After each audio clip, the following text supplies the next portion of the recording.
मैं औरतों पर बिला तहकीक इल्ज़ाम धरने वालों से सिर्फ यही कहूंगी कि हर औरत उस वक्त तक पाकदामन है जब तक कि उस पर बदकारी का इल्ज़ाम साबित ना हो जाए, वरना अल्लाह ताला ने किसी पाकदामन पर तोहमत लगाने को जुर्म करार दिया है। मुझ पर भी यही इल्ज़ाम लगाया गया था। इसी इल्ज़ाम के तहत मुझे शौहर ने तलाक देकर घर बदर किया था। हालात क्या थे शुरू से बयान करूं तो बात समझ में आ जाएगी कि कभी ऐसा भी होता है कि औरत गुनाह में शामिल नहीं होती मगर मुलव्विस कर दी जाती है। मैंने एक दक्कानूसी माहौल में जन्म लिया था। वालदा पीरों फकीरों की बहुत रसिया थीं। अक्सर बुजुर्गों की दरगाहों पर जाकर कवालियां सुना करती थीं। मैं भी उनके साथ जाती। हम औरतों की जाने बैठा करते, वहां काफी रश होता था। अक्सर औरतें कवालियां सुनते ही बेहाल हो जाती थीं। वो अजब नजारा होता। मस्तानियां बाल खोल लेती और हाल खेलने लगती। मेरे लिए यह चीज बड़ी दिलचस्पी का बायस थी और इसीलिए मैं अम्मा के साथ इसरार करके दरगाह पर जाती थी।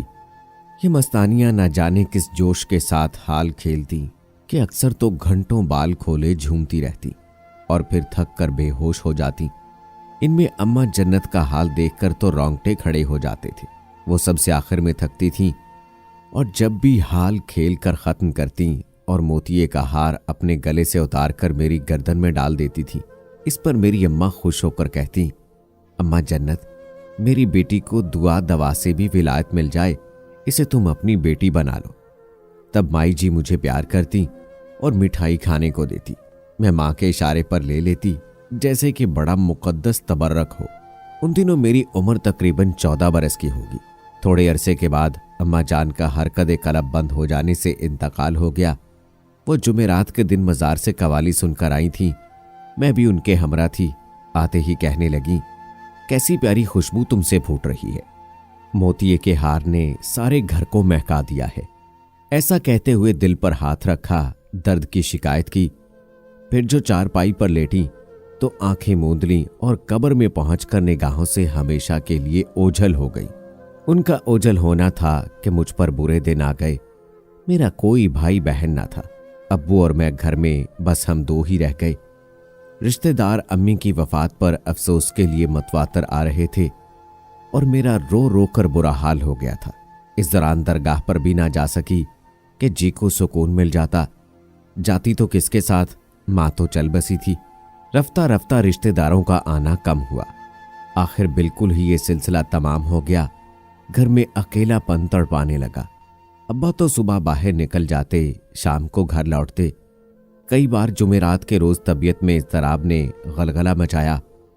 जी चाहा दरगाह पर निकल जाऊं, मगर जवान लड़की को वालिद भला कैसे मजार पर भेजना गवारा कर सकते थे।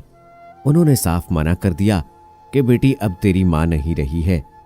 उसी के शौक से मजबूर होकर चुप था और तुम उसके हमरा दरगाह पर चली जाती थी, मगर अब वहां हरगिज ना जाना। मैं सख्ती से मना कर रहा हूं। अब्बा की सख्त हिदायत पर कदम रोक लिए और यह ख्वाहिश दिल में दबकर रह गई। मगर दरगाह पर जो चहल पहल और रौनक होती थी वो हरदम निगाहों में फिरती थी। अकेलेपन के सबब तो और ज्यादा ये ख्वाहिश सर उठाती थी कि किस तरह जाकर कवाली सुनूं। कई दिनों से अम्मा जन्नत याद आ रही थी। जी करता था उससे मिलूं और अपने दिल की घुटन को दूर कर लूं। उससे शिकवा करूं कि कैसी अम्मा बनी हो जो हाल पूछने तक नहीं आती हो। किसके दामन में ममता का प्यार ढूंढूं। जूं जूं दिन गुजरते जाते थे मेरे दिल में तड़प बढ़ती जाती थी। हर जुमेरात को जिस्म में एक सनसनाहट सी दौड़ती महसूस होती। न जाने क्यों बदन टूटने लगता। ऐसी थकावट महसूस होती कि रगों पै को चूर चूर कर डालती। हल्का हल्का दर्द मेरे अंग अंग में समा जाता और मैं बेहाल होकर फर्श पर गिर पड़ती। आहिस्ता आहिस्ता दौरे किसी ये कैफियत बढ़ती गई और अब तो कभी कभी इस हालत में मुझ पर ऐसा नशा छाता कि बेहोश होने लगी। घर में तन्हाई होती थी, कोई देखने वाला भी न था। अब्बा से क्या कहती कि जुमेरात की शाम को मेरा क्या हाल हो जाता है। वो तो यही समझते थे कि मैं कवालियों के मज़े लूटने को दरगाह पर जाना चाहती हूँ और ये सब इसी ख्वाहिश की तकमील के बहाने हैं, सो वो कभी भी जाने ना देते। एक रोज़ खुदा की करनी ये हुई कि जुमेरात की शाम को मैं नीम बेहोश होकर घर की दहलीज पर गिर गई। अब्बा उस दिन अचानक घर आ गए। मगरिब से चंद घड़ी कबल का वक्त था। उन्होंने जो मेरी ये हालत देखी परेशान हो गए। मुझको सहारा देकर चारपाई तक लाए, मुंह पर ठंडे पानी के छींटे मारे और पूछने लगे, बेटी तुझे क्या हुआ है, क्यों ऐसे दरवाजे की चौखट पर बेहोश पड़ी थी। तभी मैंने बताया कि अब्बा, जब से अम्मा फौत हुई है अक्सर जुमेरात की शाम को मेरी ऐसी ही हालत हो जाती है। ये सुनकर उनको बहुत मलाल हुआ, मेरी दिलजोई करने लगे, मगर मेरी इस हालत का वाहिद हल उन्होंने शादी समझा। इसी दौरान मेरे लिए एक रिश्ता आ गया, तभी चट मंगनी और पट ब्याह कर दिया और मैं शादी के 2 माह बाद अपने खाविंद के हमरा दुबई आ गई। दुबई मेरे शौहर अपने एक दोस्त के तवस्सुत से आए थे, जिनका नाम कलीम था। कलीम ने ही वीज़े का बंदोबस्त किया, दुबई में मुलाजमत दिलवाई और रहाइश का मसला भी उसी ने हल किया। अपने घर का एक हिस्सा हम मियाँ बीवी को रहने के लिए इनायत कर दिया। कुछ दिन तो ठीक ठाक गुजरे, एक रोज़ फिर मेरी वैसी ही हालत हो गई। ये जुमेरात ही का दिन था। शौहर मुझे डॉक्टर के पास ले गए। उसने कोई ख़ास मर्ज तशखीस नहीं की, अलबत्ता सुकून की दवा दे दी। वो समझ रहा था मुझे कुछ जहनी परेशानी है, लिहाजा सो जाने से हालत नॉर्मल हो जाएगी। मर्ज मौजूद हो तो दवा की हाजत होती है, मगर मेरा तो अजब मर्ज था जिसमें दवा का कोई काम ना था। अक्सर ऐसी हालत हो जाती कि डॉक्टर भी कुछ समझ ना पाते, बस वो मुझे सुकून की दवा देकर सुला देते थे। मैं इस सूरत हाल से तंग आ गई। एक रोज कलीम की बीवी, जिसको मैं फरजाना भाभी कहती थी, अपना अहवाल बता दिया। दरगाह की बातें और अम्मा जन्नत का किस्सा भी गोश गुजार कर दिया। फरजाना भाभी ने तहम्मुल से मेरी बात सुनी और तसल्ली दी कि परेशान मत हो, परदेस में हम ही तुम्हारे सब कुछ हैं। मेरे मियाँ कलीम सूफी मंश हैं और कुछ अमलियात जानते हैं, लेकिन अपना मकाम किसी पर जाहिर नहीं करते, किसी को बताते नहीं हैं। पहले तावीज़ दिया करते थे, लेकिन जब से पाकिस्तान छोड़ा है और दुबई आए हैं, ये काम भी छोड़ दिया है। तुम्हारे लिए कहूंगी तो ज़रूर मदद करेंगे और फिर तुम ठीक हो जाओगी इंशाअल्लाह। फरजाना भाभी की तसल्ली से मेरा दिल बड़ा हो गया। अगले रोज़ जब मेरी कैफियत उसने अपने शौहर को बताई तो कलीम साहब ने कहा कि जुमेरात आने दो, देखूंगा कि क्या मामला है। जुमेरात के रोज़ कलीम साहब ने छुट्टी ले ली और जब मुकर्ररा वक्त पर मैं बेहोश होकर गिरने लगी तो आगे बढ़कर मुझे थामा और बिस्तर पर लेटा दिया। कुछ पढ़ने लगे, फिर बीवी से कहा कि इस पर साया है, बाकायदा अमल करना पड़ेगा। इनका इलाज नए चांद की पहली जुमेरात से होगा। इनसे कहना इत्र की शीशियां और अगरबत्तियां मंगवा कर रख ले। न चंदी जुमेरात के रोज इत्तफाक से मेरे शौहर किसी जरूरी काम से मस्कत चले गए। वो पहले भी जाते रहते थे। उधर फरसाना भाभी की अम्मी का फोन आ गया। वो बेहद अलील थीं। भाभी फौरन पाकिस्तान रवाना हो गई। चांद की 1 तारीख आ गई थी और कलीम साहब ने मेरा इलाज शुरू कर दिया। मैं एक सादतमंद बच्ची की तरह उनकी इताअत करने लगी। पहले रोज सामने बिठाकर वो पास बैठ गए, अगरबत्ती जला ली और इत्र मेरे ऊपर फेंका। कुछ देर तक मुंह ही मुंह में पड़ते गए और मुझ पर फूंके मारते रहे और फिर बोले, अब कल बाकी अमल होगा। अगले रोज बाद नमाज़े असर बुलाया और मेरे सामने सर ढककर बैठ गए। इत्र लगाने का तरीका भी बदल गया। आज खुद अपने हाथ से मेरे कपड़ों पर इत्र लगाया, कुछ पढ़कर दम किया। अब रोज शाम को यही अमल करते, मगर खुशबू लगाने का तरीका बदलता जा रहा था कि मैं शर्म से पानी पानी हो जाती थी। अपनी तकलीफ को दूर करना चाहती थी, तभी इन बातों को बर्दाश्त कर रही थी और उनके तर्ज अमल को इस अजीबो गरीब तरीका इलाज का हिस्सा जान रही थी। अब की जुमेरात आई तो अभी अमल जारी था कि मगरिब के वक्त मुझे पलंग पर दराज होने का कहा। मेरे बदन में वही हल्का हल्का दर्द शुरू था जिससे तंग आकर मैंने अमल कराना कबूल कराया था। मेरे पैरों के नाखूनों में दर्द शदीद होने लगा और मुझको महसूस हुआ कि जैसे कोई मुझे अपने दोनों बाजुओं के शिकंजे में लेकर कसता चला जा रहा हो। मैंने कलीम साहब से इस तकलीफ की शिकायत की। बोले, बस खामोशी से लेटी रहो, आज जुमेरात है और वो वक्त भी मुनासिब है। साए को पकड़ने और बेबस करने का ये अच्छा मौका है। जरा देर में वो कपड़े तब्दील करके आ गए। हाथ में अगरबत्ती थी जिसको सुलगा कर लाए थे। हरा चोगा पहन लिया था, मलंग जैसे लग रहे थे। हाथ में इत्र की शीशी लिए मेरे पास आए। बोले, हिलना जुलना मत, वरना साया भाग जाएगा और मेरे हाथ नहीं आएगा, तब और तुमको नुकसान पहुंचाएगा। मैं डर कर बेहिसो हरकत लेटी रही।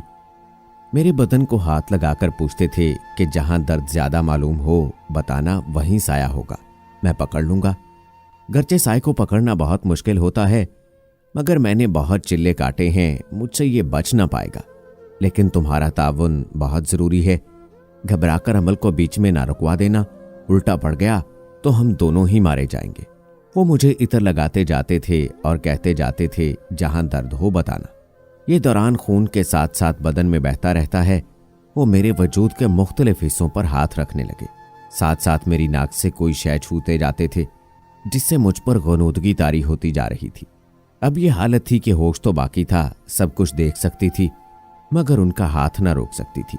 मैंने जब देखा कि अमल खतरनाक हदों को छूने लगा है तो उठकर मज़ाहमत करने की कोशिश की, मगर जिस्म बेजान हो चुका था। न जाने उन्होंने मुझे क्या सुंघा दिया था कि हाथ भी ना हिला सकती थी। अपनी आंखों से अपनी दुनिया लुटते देख रही थी और हिलने की सकत ना थी। ज़हन सुलग रहा था, दिमाग में तूफान उठ रहे थे, दिल में नफरत का दरिया उबल रहा था, मगर मैं उसका इजहार भी नहीं कर सकती थी। काश कोई मेरी बेबसी का अंदाजा लगा सकता। कलीम ने आमिल के रूप में वो जुल्म मुझ पर किया कि फरियाद भी ना कर सकी। मेरे मासूम शौहर को क्या मालूम कि जिस दोस्त पर वो भरोसा करके गए थे उसका असल रूप कितना घिनौना था। सच शुक्र कि अगली जुमेरात को आने से पहले मेरे शौहर लौट आए। मुझको ऐसा गम लगा था कि उन्होंने मेरा उतरा चेहरा देखा तो भांप लिया कि मेरे साथ कुछ बुरा हो गया है। कसम देकर पूछा, सच बता दो कि क्या हुआ है। तब मैं सच बताए बगैर ना रह सकी। सोचा अगर आज ना बताया तो कल फिर इस शख्स के रहमो करम पर डाल दी जाऊंगी और अपनी इस्मत गंवाती रहूंगी। लेकिन सारा माजरा सुनकर बजाय मुझसे हमदर्दी करने के शौहर साहब ने मुझको ही मुर्दे इल्जाम ठहराया और फौरन पाकिस्तान रवाना कर दिया। घर पहुंची तो तलाक का परवाना भी आ गया। मुझे नहीं मालूम कि रियाज ने कलीम के साथ क्या मामला किया। मैं तो सख्ते में आ गई थी कि सच बताने की ऐसी कड़ी सजा मिली थी। रंगो रूप में अफजल थी, मगर किस्मत की कैसी निकली। शादी कम उम्री में हो गई और नाकाम रही। जब देखा कि अपने मुहाफिज ने ही सजा सुना दी है तो गम से बीमार पड़ गई। अब्बा तो पहले ही बीमार थे। घर में 2 नातवा और बीमार अफराद और तसल्ली देने वाला भी कोई न रहा था।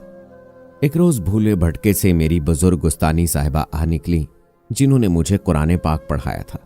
उन्होंने मुझ पर आयात पढ़कर दम दरूद किया और नमाज बाकायदगी से पढ़ने की हिदायत भी की। उस्तानी जी की तलकीन पर मैंने नमाज बाकायदगी से पढ़ना और सजदों में गिर गिर कर दुआएं मांगना शुरू कर दिया। इस दौरान उस्तानी जी बराबर आकर मेरा अहवाल दरियाफ्त करती थीं और आयात पढ़ने की हिदायत करती रहती थीं। वो मेरे लिए इस्तिखारा भी करती थीं।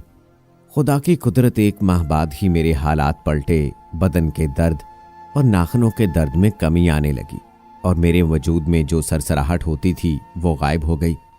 फिर उस्तानी जी के तवस्सुत से ही निकाह सानी उनके एक नेक और शरीफ रिश्तेदार से हो गया, जो पाबंद सौमो सलात भी थे। वो निकाह के बाद मुझे मक्का मुकरमा ले आए। यहाँ आकर मेरी खुशियों की इंतहा ना रही। रोज़ा मुबारक की ज़ियारत मेरी दिली आरजू थी। हमने उस मुक़द्दस सरजमीन पर मुस्तकिल रहाइश इख्तियार कर ली। मैं तमाम नमाजें हरमैन शरीफैन में अदा करने की कोशिश करती, कभी मक्का मुकरमा में और कभी मदीना मुनव्वरा में। उस मालिक की बेहद शुक्रगुजार थी कि अर्ज़ मुक़द्दस के इस कदर पाकीज़ा माहौल में थी। 8 बरस तक खुशो खुरम रहने के बाद बेवा हो गई तो वापस पाकिस्तान लौट आई कि वहां तन्हा ना रह सकती थी। वतन लौटी तो हम वतनों ने बहुत इज्जत दी। वो मुझसे दुआएं कराने आते और मैं सिर्फ इस्तिखारा करती, पर्दे की पाबंदी करती थी। लेकिन एक रोज़ जबकि शदीद बुखार ने आ लिया तो मजबूरन डॉक्टर के पास जाना पड़ा। सोच भी न सकती थी कि डॉक्टर होकर वो मुझ पर नजरे बद रखेगा। हालांकि उम्र में मैं उससे काफ़ी बड़ी थी। तभी मैंने उसके पास जाने और इलाज से किनारा किया और दोबारा मक्का मुकरमा का कसद कर लिया। अब जाना कि दरअसल हमारे वतन के आवाम सीधे सादे हैं, जो दीन इस्लाम की रूह को नहीं समझते। दिन में फितरत के खिलाफ बातें तलाश करते हैं कि किसी का सोना और नोट दुगने हो जाएं, जिन भूत कब्जे में हों, किसी की तरफ उंगली करो और वो फड़क कर गिर पड़े, निगाह भर कर देखो तो जलकर खाक हो जाए, वगैरह वगैरह। इद्दत के बाद कुछ लोगों ने मुझे शादी के पैगामात दिए, लेकिन मैं अर्ज़े मुक़द्दस चली गई और हरमैन शरीफैन की चौखट की हो रही। मुसलसल 20 साल याद इलाही में सकून कल्ब हासिल रहा। किसी ने आंख उठाकर देखा और ना हुस्न की तारीफ की। हर साल हाजी साहिबान हमारे वतन से आते थे और मैं उनकी भरपूर खिदमत बजा लाती थी और वो इसके सिले में माली मदद से नवाजते तो बहुत अच्छा गुजारा हो जाता था। जब बुढ़ापे ने मेरी जानिब कदम बढ़ाए तो फिर पाकिस्तान आ गई और अब पिराना साली में मोहल्ले की बच्चियों को कुरान पाक पढ़ाकर गुजर बसर करती हूँ। इन दिनों मेरी उम्र 70 साल है। सच कहती हूँ कि जिस कदर सुकून मजहब की असल रूह को समझकर जिंदगी बसर करने में है और किसी शय में नहीं। वो लोग बहुत बड़े फरेब में मुब्तला हैं जो जादू टूने और पीरी फकीरी के चक्रों में जाली आमलों के पीछे भागते हैं, अपना वक्त और रुपया बर्बाद करते हैं।